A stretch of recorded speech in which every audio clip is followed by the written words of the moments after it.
عدم یقینی، اس کو بھی ریبٹ کر دیا جائے گا۔ یاد رکھیے کہ جب ایک ملزم فوجداری سماعت کے وقت کوئی پلی لے لیتا ہے تو پلی کے ساتھ ہی وہ کچھ اس پلی کو ثابت کرنے کا بوجھ کا ٹوکرا اپنے سر پہ اٹھا لیتا ہے، اور اس کو شہادت پیش کرنے اور اپنی بے گناہی کو ثابت کرنے کی ضرورت ہے، کیونکہ اس نے پلی لی ہے، پلی آف سیلف ڈیفense ہے، پلی آف ایلیبائی ہے، جو بھی پلی لی ہے اس نے، یا کم از کم اس کو اس پلی کے متعلقہ حالات سے کوریبوریٹ کرنا ہے۔ ادروائز اگر وہ کوریبوریٹ نہیں کر رہی اس کی پلی دیگر سرکمسٹانسز آف دا کیس کے ساتھ، دین اس کی پلی 0/0 ہے، کوئی فائدہ نہیں ہے اس کی پلی کا۔ اس حوالے سے 2013 PCRLJ پیج ہے 1858 میں اس بات کو ڈسکس کیا گیا، 2013 PCRLJ پیج ہے 1374 میں اس بات کو ڈسکس کیا گیا تھا۔ جہاں تک معاملہ ہے کسی مجرمانہ فعل یا کسی جرم کے محرک کی،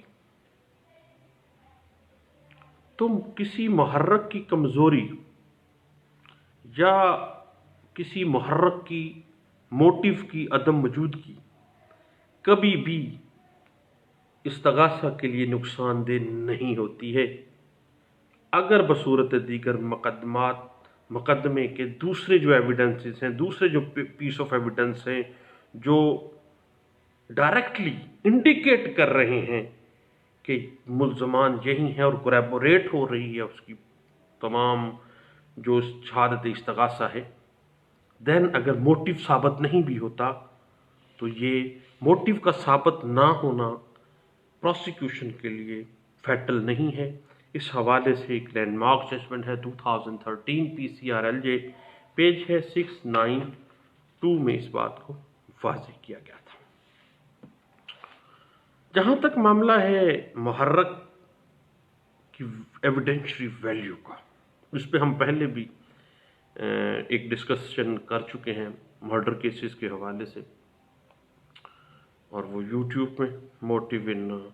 مرڈر ٹرائل جو ہے آپ سرچ کر سکتے ہیں یوٹیوب چینل پہ۔ تو یاد رکھیے گا کہ کوئی بھی سزا دینے کے لیے، کنوکٹ کرنے کے لیے محرک ضروری نہیں ہوتا۔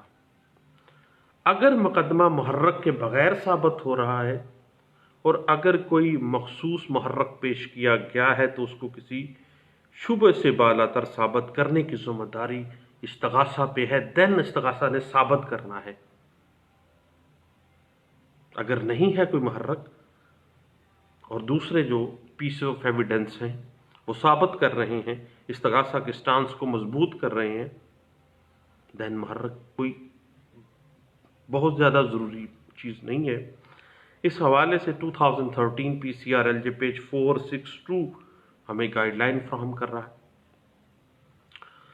کوئی اسپیسیفک محرک پیش کرنا استغاثے کے لیے ضروری نہیں ہوتا ہے، لیکن جب استغاثہ کوئی موٹیو بیان کر دے اور وہ ثابت نہ ہو تو دین دوسری پیسز آف ایویڈنس سے بھی، جس طرح محرک ثابت نہیں ہو رہا اس طرح دوسرے پیسز آف ایویڈنس بھی اس کو کوریبوریٹ نہیں کر رہے ہیں، دین جس طرح سے دوسرے پیسز آف ایویڈنس کوریبوریٹ نہیں کر رہے اس سارے وقوع کو، اسی طرح اٹ مین کہ محرک بھی ثابت کرنے میں ناکام رہا ہے، تو اس سارے معاملے کا جو نقصان ہے وہ استغاثہ کو اٹھانا پڑے گا۔ یہ بات لاہور ہائی کورٹ میں ڈسکس کی گئی تھی 2013 PCRLJ پیج ہے 872 میں۔ یاد رکھیے گا جب بھی استغاثہ کوئی محرک کا پوائنٹ اٹھاتا ہے اپنے کیسز میں، تو محرک جو ہے وہ ڈبل ایج ویپن کا کام کرتی ہے۔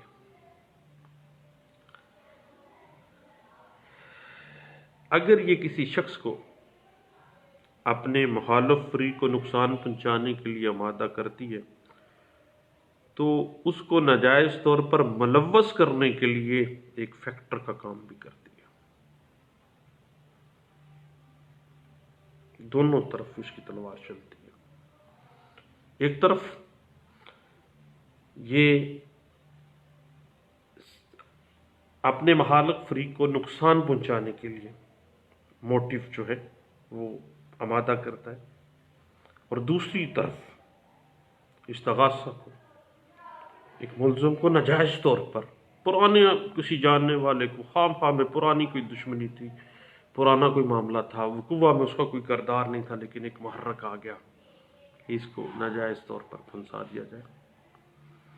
یہ بات انٹرپریٹ ہوئی 2013 PCRL جو پیج ہے 223 میں اس بات کو واضح کیا گیا تھا۔ یاد رکھیے گا، جہاں تک فوجداری اور دیوانی ذمہ داری لائبلٹیز کا تعلق ہے، یہ دونوں ڈیفرنٹ نیچرز کی باتیں ہیں۔ اگر کسی دیوانی پروسیڈنگز کے اندر کوئی ایسا امر واقع ہو جاتا ہے، جس سے کوئی ایسا محرک پیدا ہو جاتا ہے، جس سے ایسے سرکمسٹانسز پیدا ہو جاتے ہیں، دین فوجداری جرم ثابت ہو جاتا ہے کسی دیوانی مقدمے کے سرکمسٹانسز سے، تو دین اس دیوانی لائبلٹیز کے ساتھ ساتھ وہ تمام سرکمسٹانسز اس کو فوجداری پروسیڈنگز میں لے جائیں گے، اور اس پہ کوئی بار نہیں ہے۔ یہ بات انٹرپریٹ ہوئی ہے 2012 PCRL کے پیج 8 لاہور ہائی کورٹ میں اس بات کو ڈسکس کیا گیا تھا کہ اگر فریقین کے مابین دیوانی مقدمات چلتے رہے ہیں، اور دیوانی مقدمات کی دشمنی،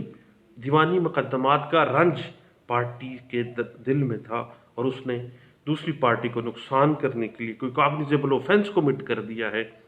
دین یاد رکھیے گا کہ فوجداری ذمہ داری اس پہ آ گئی، اور ایک محرک جو ہے دیوانی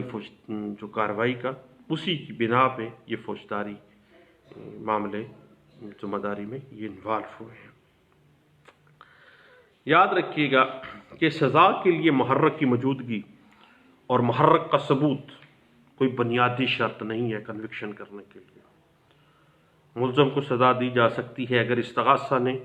کوئی محرک بیان نہ کیا ہو، لیکن بوقت سماعت اس کو ثابت نہ کیا ہو۔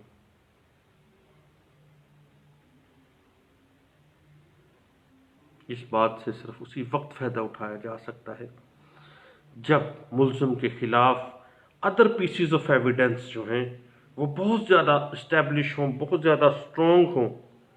اور یقین کی حد تک، وہ سچائی کی حد تک وہ شہادتیں قابل قبول ہوں، ایڈمیسیبل ہوں، اور محرک جو ہے وہ ثابت نہیں ہو پایا، لیکن دوسری جو ایویڈنسز ہیں وہ کوریبوریٹ کر رہی ہیں، اور انکریمینیٹنگ میٹیریل جو ہے وہ پرووائڈ کر رہے ہیں اس ملزم کے خلاف، دین جو ہے ایسے اس صورتحال میں ملزم کو کنوکٹ کیا جا سکے گا۔ یہ بات یاد رکھیے گا کہ ڈسکس کی گئی تھی 2012 PCRL جو پیج ہے 1287 میں۔ اب آرٹیکل 21 قانون شہادت آرڈر 1984 یہ کہتا ہے کہ ملزم کا طرز عمل جو ہے ایک ریلیونٹ فیکٹ ہوتا ہے۔ ملزم کی اس نقطے پر معقول وضاحت پیش کرنے میں ناکامی کے مقتول کس جگہ اور کس وقت اس سے علیحدہ ہوا تھا، دانشمندانہ طور پر غور کرنا اس بات پہ لازمی امر ہے، کیونکہ ملزم یہ نہیں کہہ سکتا کہ قانون شہادت آرڈر 1984 کے احکامات کے پیش نظر اس پر جو ذمہ داری عائد ہوتی ہے اس نے ادا کر دی ہے۔ یہ واقعہ کہ مدعی فریق کی آواز سن کر ملزم کا جائے وقوع سے بھاگنا دانستہ گریز کے برابر ہے۔ جائے وقوع سے جب ایک ملزم بھاگتا ہے تو ملزم کے جرم کی نشاندہی کرنے والا یہ امر سمجھا جائے گا کہ there was some thing wrong, ایک کمیشن آف اوفینس ہوئی ہے، وہاں پہ وہ بندہ موجود ہے، جو ہی مدعی پارٹی وہاں آئی ہے ملزم بھاگ گیا ہے، اور اس طرز عمل کی اہمیت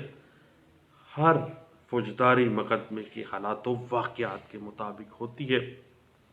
اس بات کو ڈسکس کیا گیا 2011 PCRLJ پیج ہے 1062 میں اس بات کو واضح کیا گیا تھا۔ تو دوستو آرٹیکل 21 قانون شہادت آرڈر 1984 جو ہے یہ واضح کر دیتا ہے کہ کوئی ایسا واقعہ ریلیونٹ ہے جس سے کسی فیکٹ ان ایشو یا ریلیونٹ کے محرک یا اس ریلیونٹ فیکٹ کی تیاری کا اظہار ہوتا ہو یا جس سے وہ تشکیل پاتا ہو، اور اسی کے اندر جو اس کی ایکسپلینیشن ہے اسی میں واضح کیا گیا تھا کہ کسی بھی پارٹی کا جو طرز عمل ہے، جو چلن ہے، وہ ایک ریلیونٹ فیکٹ کے طور پہ آ جائے گا اگر وہ ریلیونٹ فیکٹ کو نریٹ کر رہا ہے، انٹرلنک کر رہا ہے، اور اس سے متعلقہ جو بھی شہادتیں ہوں گی وہ ریلیونٹ اور ایڈمیسیبل شہادتیں تصور کی جائیں گی۔ بہت شکریہ، تھینک یو، اللہ حافظ۔